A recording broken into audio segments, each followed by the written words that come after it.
Everyone. सीखने के वक्र सीखने की प्रगति के सूचक होते हैं। सीखने के वक्र सीखने की प्रगति के सूचक होते हैं। सीखने का वक्र सीखने की प्रगति का सूचक होता है। सीखना कभी एक समान नहीं होता।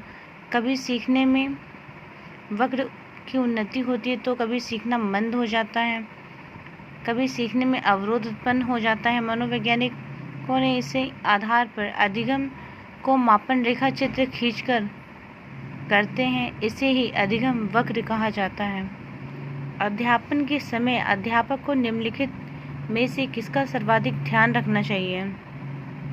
वैयक्तिक भिन्नता का। शिक्षक को छात्रों के वैयक्तिक भिन्नता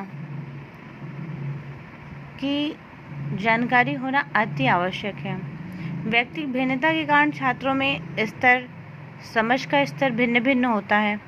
इस जानकारी के आधार पर ही शिक्षक को अपना अधिगम कार्य अच्छी तरह से चला सकता है तथा अधिगम कार्य सफल होता है। कुर्ट लेविन के अनुसार समूह में जो परिवर्तन होता है उसे क्या कहते हैं? गतिशीलता कहते हैं। कुर्ट लेविन के अनुसार समूह में जो परिवर्तन होता है उसे गतिशीलता कहते हैं। मानसिक स्वास्थ्य और समायोजन में घनिष्ठ संबंध है।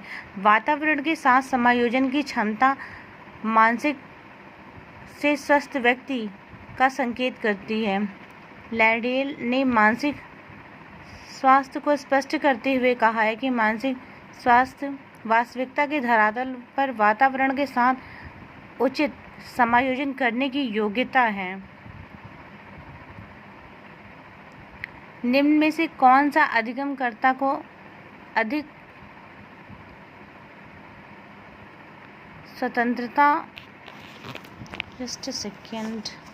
स्वतंत्रता देता है? डी।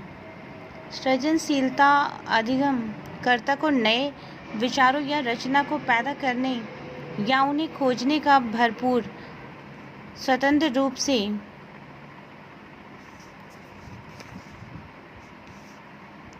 प्रदान करना है। निम्नलिखित में से स्मरण करने की कौन सी विधि है? सी। मिश्रित विधि एवं विचार साहचर्य विधि दोनों ही स्मरण करने की मुख्य विधि है। मिश्रित विधि में पहले पूरे पाठ को प्रारंभ से अंत तक पढ़ा जाता है, फिर उसे खंडों में बांटकर उनके उन्हें विभक्त किया जाता है। अंत में पूरे पाठ को प्रारंभ से अंत तक फिर पढ़ा जाता है। विचार साहचर्य विधि, इस विधि में स्मरण की जाने वाली बातों का ज्ञान बातों से संबंध स्थापित कर लिया जाता है। Thank you.